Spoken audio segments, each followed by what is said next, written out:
This video is the first in a series of 3 which are designed to help the successful deer hunter be more efficient when processing the deer. In this video, we will be demonstrating the correct method for sharpening and maintaining your knife throughout the meat cutting process. In the second video, we will show you the correct way to field dress and skin your deer. In the third and final video, we will show you the no-nonsense way to process your deer using only a knife and a rope. The producer and host of these videos is Kim Moeckel. Kim has worked as a butcher for the past 20 years and has processed nearly 5,000 deer. These videos represent the culmination of Kim's extensive experience with meat cutting and knife sharpening. My name is Kim Moeckel, and I'm going to show you one of the most important things on doing your deer or any animal really is having a sharp tool to start with. Whether it be a saw or whether you're a carpenter or anything you happen to be, you got to have an edge on everything. So the best thing to do is to learn how to put a good edge on a knife and how to keep it there without wearing your knife out through the years. This is not a coarse blade. It's turning about 3,000, 3,100 RPMs. And it's not a coarse blade. It turns fast enough. You don't have to burn the blade. When your blade gets a little bit warm to touch, just cool it off in some water. A lot of people say, well, I don't want my knife brown because it takes the temper out of it. It don't get any warmer than if you wash it in good hot water. And if you notice, when I'm grinding this, I'm not moving my hands like this. I'm kind of locking my hands next to my body, and I'm moving my body. And you get that natural arc. And once you feel your face, you can feel that edge on it. Actually, you're not going to feel it at first, but you can after you get used to doing it. What I'm going to show you next is, this is a good stone because it's big and it'll be easy for you to see it on the camera. You can do the same thing with a little one, but the idea is you got to have a fine, medium, and a coarse, or else at least a coarse and a fine. This is the coarse stone here. It's coarse, not as coarse as this, but you're going to do it by hand, so it takes a little longer for you to do that. I'll take one of my old knives here. And what you do with this is basically the same as you do with this one here, only you got to try to keep the same face so you don't get a rounded edge on that. You want a nice flat face. Now this is the way I do it. You see a lot of them, they pull them this way.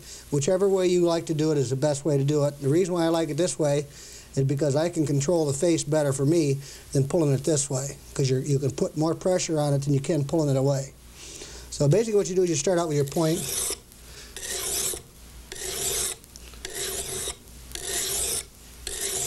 And you can feel, once you get a good face on there, I don't care if it's a new knife, it isn't sharp. It may be sharp, you think it might be sharp, but it's not. And what you're doing is you're putting a nice flat face on that by keeping your knife at the same angle all the time. Now I'm going to show you how I do it, but I'm going to show you how to start out with it. This is the biggest thing. There's a lot of butchers been doing it for years, still don't know how to use their steel. So this is the way you use your steel. Now I always start on the top and stop on the top. And what you're doing is you're putting that feather edge that you just put on your grinder or your stone or file, whatever you happen to use, you're putting that back in the middle so it ain't off to one side or the other. And this doesn't take any of the steel off other than the feather edge that should come off. Even though it has grooves in it, it's not a file. You hang on your knife real lightly. And you put it at just about the same angle that you do on your grinder or your stone, if you can see it on the film. Now this is the way I do it, but when I'm working, I go a lot faster like this. The faster you go, the smoother edge you put on it. This video is the second in a series of 3 which are designed to help the deer hunter be more efficient when processing the deer. In this video, we will explain the best way to field dress and skin your deer. A friend of mine got a nice buck here, and we've been looking for one with the guts in it so I can show you the right way how to field dress them without making a big mess out of it. And you don't need a big knife like a lot of movies have showed you.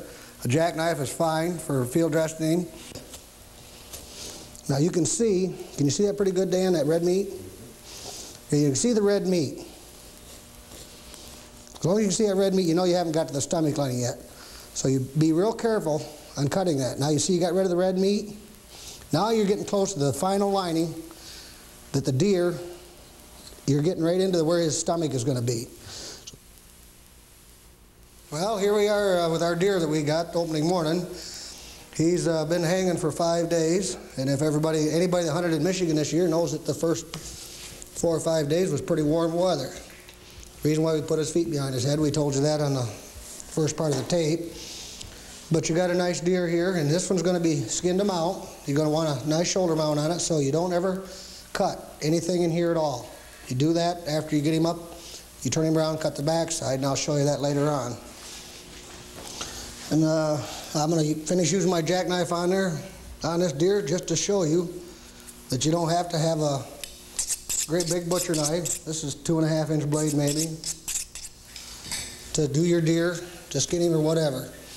Now you take these legs, and right where that leg starts to swell, you just cut the hair and the tissue right around. And you just put a little down pressure on it, and as you cut and around, that leg pop. And then you just cut the bone. That way you don't take the edge off your knife as you're cutting it. This one here's got an old wound in him right here. I don't know what from. Could it be an arrow or bow and arrow or what, or a car or whatever. With this leg here, both them legs come off the same way. Once you get them started, no problem to them. Then you just keep pulling on the hide.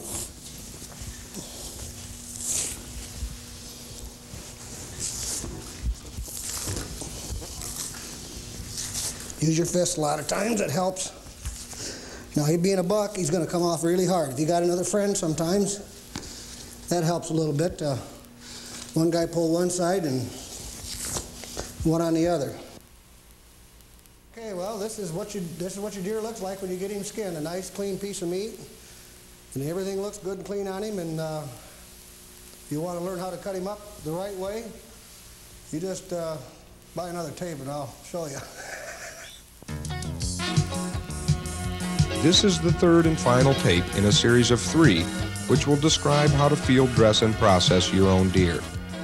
Okay, my name is Kim Moeckel, and I've been interested in showing some people how to do their deer the right way without having any problems with buying any special equipment or anything.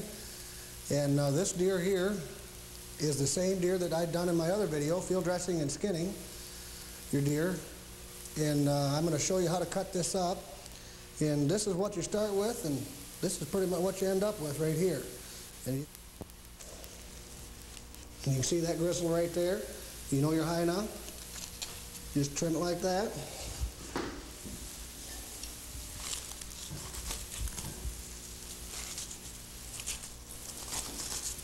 And you just cut that leg right off. So now, you got that. You got the chops, you got the front shoulders off, so now you're going to get, or the steaks, front shoulders off. Now you're going to get ready to get you some chops out of it. Right down through here. There's your tenderloins in here. There's your pork chop, or your venison chops back here. So what you're going to try to do,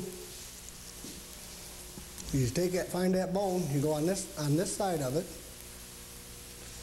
like on here. You put your knife on here and you cut right down through there, right to the backbone, on both sides of that loin.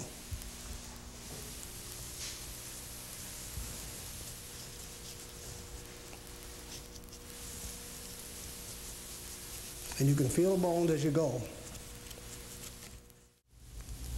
Just keep going like that. Now this makes good stew meat. It's going to be a little bit on the chewier side, but it's got a good flavor. And if you've cleaned your deer out inside and gutted it properly like I showed you in the other tape, you'll have nice clean ribs on the inside. You want to make some nice butterfly chops. Cut them as thick as you want to like this. Part way through, got a beautiful chop. Do the same thing like this. Same thing. When you get them done, you always got one. This is a good butcher paper here. One side is wax laminated. It's regular butcher paper. You can buy basically the same thing in the store, but if you go buy a roll like this, it costs you anywhere from $20 to $40. There's 1,100 feet on it. You can wrap a lot of deer with it if you cut your pieces of paper like this. Now what I do is I just set out a couple, 2 or 3 pieces. And like I do all the steaks first. Put the steaks in the middle of the paper.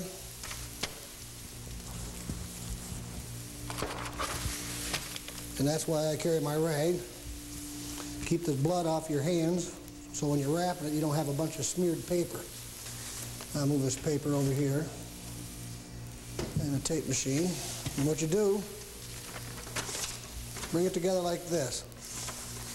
And you make a fold, pinch it together, and you make it fold like this, and you go right straight down along the top of the meat.